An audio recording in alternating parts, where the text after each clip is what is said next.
set.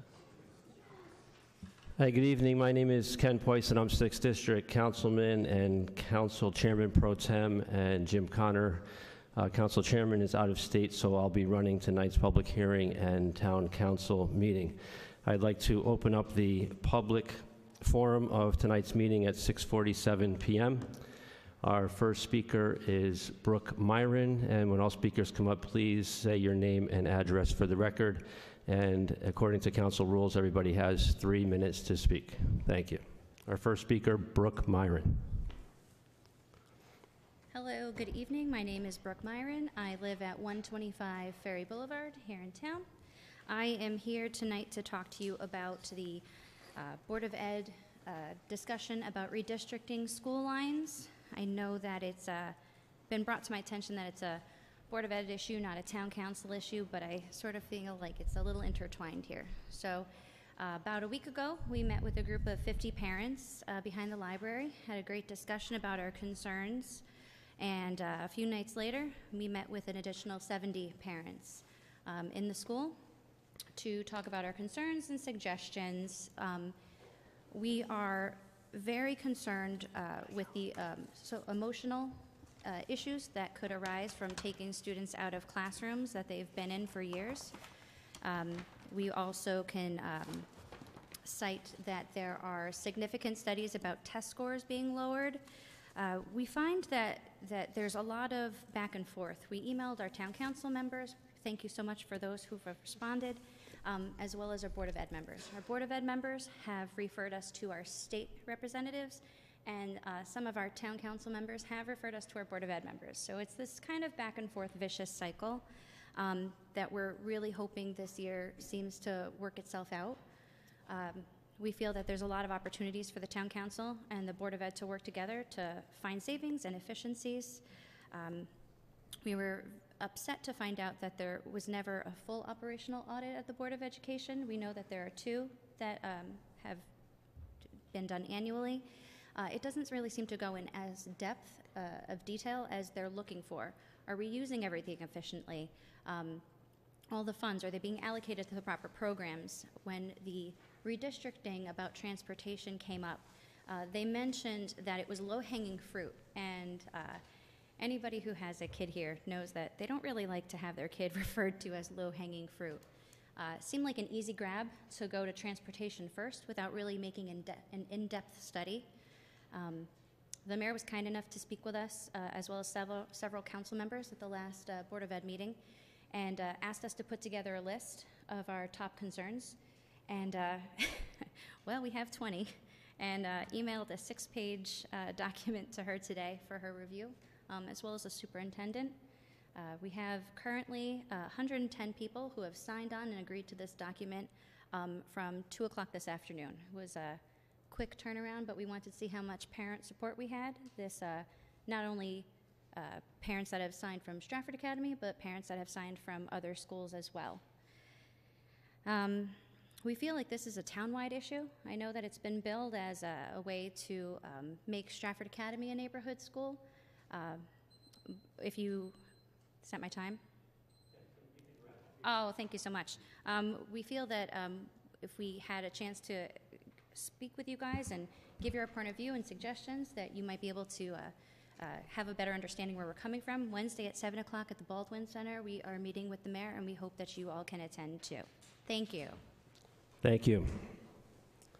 Our next speaker is Carrie Walter. Hi, good afternoon. My name is Carrie Walter, and I live at 630 King Street.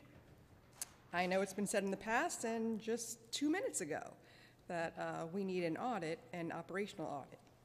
When Mr. Zachary was asked by Greg Kahn about the custodian salary number for center school, he indicated they were made up. He just put numbers in places due to union contract negotiations. Basically, he said the numbers are padded, inflated. For that reason alone, I'm bringing up the need for an audit. And speaking of Mr. Zachary, isn't he leaving as of June 30th? Is that why the deadline for redistricting needs to take place by July 1st? A change as huge as this needs time and consideration. not just a couple of months to figure out. It's definitely more intense than he makes it seem to be. And what happens when Mr. Zachary leaves is his replacement a mind reader. Will he or she be able to decipher these made-up numbers that he has? I suppose I'm also requesting not to give funds until answers are given. If redistricting can and will save money, I'm sure a lot of parents will be on board with that, but show us the solid concrete plans with actuals. Everything is just assumed. We think we'll save money with buses, but show us the redistricting. How many buses will we save? We don't know. Thank you. Thank you. Our next speaker is Mark Scheck. Good evening. Mark Scheck, 161 Birdseye Street. Again, I'm here to support the two ladies behind me. My son goes to Stratford Academy. It's a great school. I don't think many of the parents are against redistricting. I think if it's a phased approach, we're for neighborhood schools. We don't want to see the kids bus from the south end all the way up to Chapel. Or, you know, but it hasn't been proven that that the transportation costs will go down. And also the other thing to remember, Stratford Academy has the best scores in the whole district. We have our math scores were, our SBAC scores were 65%.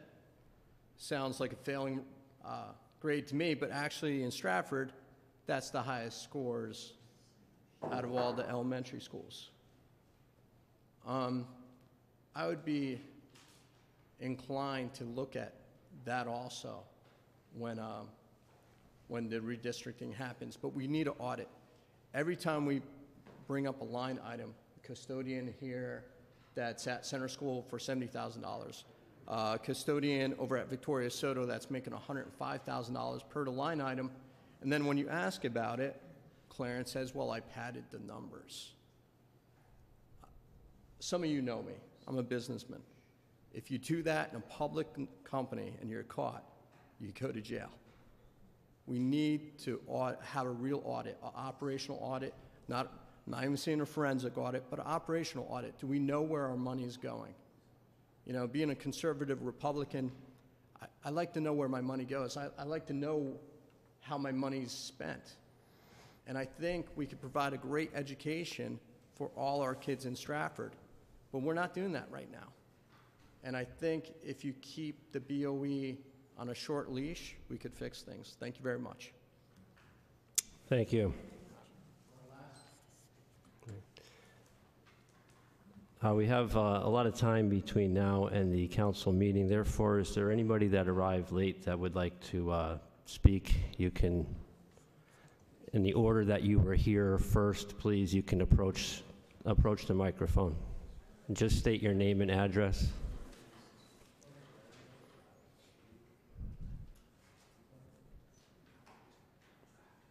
I apologize. I didn't get here early enough to sign on.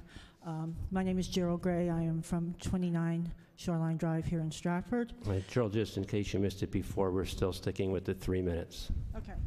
I'll do my best. Okay. I just wrote something very quickly. I usually prepare text to read in the public forum of the Town Council, but was unable to do so today as I have spent the day up in Hartford providing testimony at a press conference there on the topic of Connecticut judicial accountability. My white paper to which I gave testimony was titled Connecticut Judicial Accountability, a Farce. And I spoke to the topic of the atrocities that are perpetrated upon prey victims here in Connecticut, which is nationally infamously known as Corruptica. And just by the way, Connecticut, in another of its really bad negative rankings, has gotten a grade of F for judicial integrity and F for judicial accountability, the state. Okay, what I did want to prepare material on for tonight's public forum was the topic, again, of the underbelly of corruption that so permeates the town of Stratford machine. Specifically, I wanted to address the topic of the Stratford Housing Authority and what is being done to renter tenants by town of Stratford in the context of municipal predation for purpose of revenue generation. The town of Stratford is engaging in a very strong campaign of wrongful and predatory evictions, and of course it is Attorney Florick who is conducting this campaign in the Superior Court and is making, again, plenty of money on this. Furthermore, the committee of the Stratford Housing Authority, I was again the only one in the town of Stratford who wasn't on the committee who attended their recent meeting at the Baldwin Apartments. The committee is, of course, run by Ken Bishop, and on its panel is attorney Sonia DeVitt. I want to point out that Sonia DeVitt is a Stratford resident who got herself placed into the Milford Health Department as a blight czar. She ran statewide seminars for municipalities, instructing them on how to gain revenue in the blight and hoarding racket, whereby the municipalities prey on residents with enormous fabricated fines for blight and hoarding. Milford actually, under her jurisdiction on this, was advertising for people to turn in their neighbors so that the town could make money on this. Sonia DeVitt in 2009 was engaged by Stratford probate judge Kermay to enable the Stratford probate racket in stealing my mother's 50-year-owned Milford home, and she unlawfully participated in testifying for Judge Kermay and Kevin Kelly in this predatory pursuit. Sonia DeVitt colluded and conspired with multiple parties for her own unjust self-enrichment. She is part of this whole machine that has stolen, through the Stratford Probate Court, my mother's reportedly $33 million valued estate. Sonia DeVitt is an active member of the Stratford political machine, and she is a member of Stratford Housing Authority. And I say, again, corruption, thy name is Stratford. Thank you. Thank you. And please state your name and address for the record. Lisa Kasak, 50 Birdseye Street, Stratford. One of the things I wanted to say has pretty much been settled already, that I will not be able to hear any of your comments on my remarks because I understand that that has been done away with by this council. And it's probably the thing that I miss the most about the previous two councils. More on that subject, I think it was brought up at the last meeting or the one before, two things: that we can talk to you all, but we never hear your answers. We never hear your responses. So what's the point of talking if we don't get your comments and responses? And I would like to know if there is anything, not that you would tell me, but if there's anything that we can do about that, because to me that is just a horrible thing. The other thing is that in the last council, the mayor used to come sometimes at the meeting. I think the mayor should be here now so he or she can hear all the comments about, I see people shaking their heads, yes. I guess that this mayor is not doing it either. I just hope she doesn't walk out in the middle of the meeting like the previous mayor did several times. Thank you. Thank you.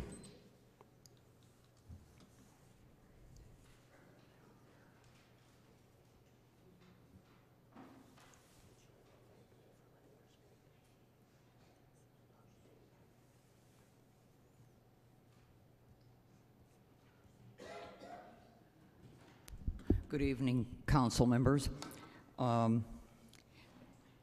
This is, Mary Ann Antezo, actually Mitzi Antezo, 367 Windsor Avenue, Stratford. This is old news, but I want to refresh your memory if you've forgotten it. Of 179 towns, Stratford is the 5th highest, actually we beat out Bridgeport, in bonded indebtedness per person, per capita. I'm going to repeat that. Of 179 towns, we are the 5th highest of bonded indebtedness. Why? Because 20 or so years ago, the town council then made decisions which have put us in this bind today. Because they didn't look forward. They didn't anticipate. Tonight, you are going to pass a motion to choose a company to tear down Center School. The land that Center School sits on is town property. We're a very small town, land-wise. Look down the road, please. 10 or 20 years. Don't give away the little amount of town land that we have, or sell it to some developer for that matter. I say, hang on to that land. Thank you. Thank you. Was there any other speakers that arrived late? Thank you, Mr. Pointon. My name is Frank Parody, 798 East Broadway. I'd also like to thank that 70% of the council is here. It's wonderful to see. It's a grade C. Excellent. It's a lot better than the percentage of people who come to the public forum. What kind of decimal point that could be out of 17,000 eligible voters? A handful of people show up. Congratulations. You know, we're here. Democracy looks pretty morbid. Ms. Intenzo's right. The building may be gone, but the land is public land. It was a public school, and it should be returned to the use. You should look 5, 10. It could have been a magnet middle school where you would have access to mass transit, where students would have come here from other locations. Obviously, that's still a possibility. There's a lot of ways of leveraging money in terms of bonding schools, especially a magnet school. It would have been a positive use for it. The concept that we'll come here and talk, and then, you know, in about an hour, you'll come back, but unfortunately, whatever we say here is only recorded and then is simply lost. Democracy, or the dialogue that constituted democracy at one time, the New England town meeting, something that predates all of us, is no longer really functioning. Having come here for 5 years and observed that, I found it to be one of the most positive aspects of the town. It's unfortunate that it's no longer considered a vital part of our community's dialogue.